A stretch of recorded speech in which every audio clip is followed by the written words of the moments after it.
Toddler tantrums, इसके बारे में तो आपने सुना ही होगा। अगर नहीं सुना है तो मैं बता दूं, टॉडलर्स जो 2 साल और 4 साल के बीच में रहते हैं, सडनली उन्हें गुस्सा आ जाता है, कहीं कहीं गिर जाते हैं, हल्ला मचाना शुरू कर देते हैं और डिमांड करना शुरू करते हैं कि ये चाहिए, ये नहीं दोगे तो वो एक्टिविटीज करते रहते हैं।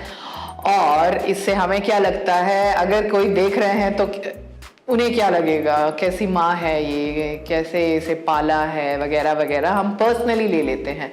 आपको ये याद रहना चाहिए कि हर बच्चा इस दौर से गुजरता है और बहुत मुश्किल भी नहीं है उनकी देखभाल करना इस दौरान, उन्हें कैसे संभालना वगैरह। अगर हम थोड़ा सा पेशेंस रखें और तरीका जाने कि कैसे उन्हें इस दौरान काम कर सके तो आसान हो जाता है।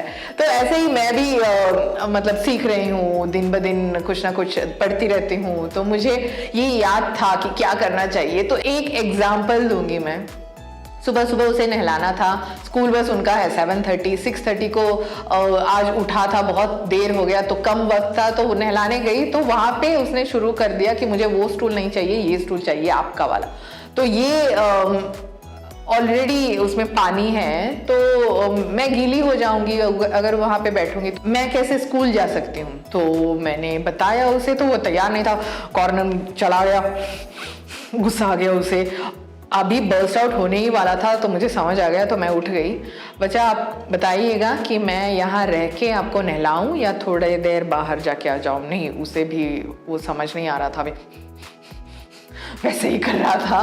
तो और 2 मिनट वक्त के बाद मैं वहीं खड़ी थी, फिर से उसे कहा बच्चे मैं रहूं या जाऊं। थोड़ा काम डाउन हो रहा था, तो मैंने फिर से एक्सप्लेन किया, बच्चा देखो ये गीला है, मैं वहाँ बैठूंगी तो मेरा कपड़ा गीला हो जाएगा, मैं यहाँ पे बैठूंगी तो बेहतर है क्योंकि मैं ऊपर से आपको अच्छी तरह नहला सकती हूँ। ओके, आप मुझे बताइए, दिखाइएगा कि किस पे मैं बैठूं। थोड़ा काम हो चुका था पर मुंह से नहीं बोल सकता था, तो हाथों से दिखा दिया कि मैं यहाँ बैठ जाऊं, जो मेरा ही सीट था। थैंकफुली मुझे फिर से उसे कन्विंस करने की जरूरत नहीं पड़ी, तो काम डाउन हो गया, सिचुएशन उसने समझ लिया। छोटी सी बात थी, अगर बिगड़ जाती तो रोना शुरू कर देता, खाना नहीं खाता ठीक से, कपड़ा नहीं पहनता, स्कूल बस के लिए लेट हो जाता और दिन भर मेरा मूड भी अपसेट रहता।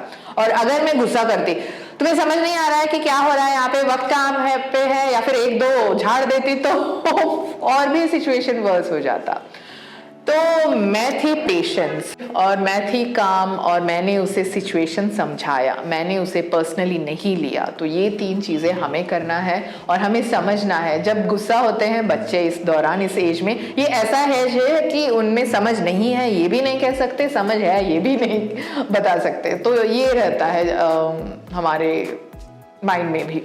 तो बच्चे को चाहिए बहुत ज़्यादा, थोड़ा बहुत वक्त प्रोसेस करने के लिए कि क्यों गुस्सा आया है। अगर गुस्से पे गुस्सा आप दिलाओ तो और बिगड़ जाएगा। तो टाइम दीजिएगा, बीच बीच में उनसे पूछिएगा आप ठीक हो, क्या मैं हग करूं आपको, क्या मैं एक पप्पी दूं आपको। अगर ये भी उन्हें अच्छा नहीं लग रहा है तो एक्सप्लेन कीजिएगा सिचुएशन।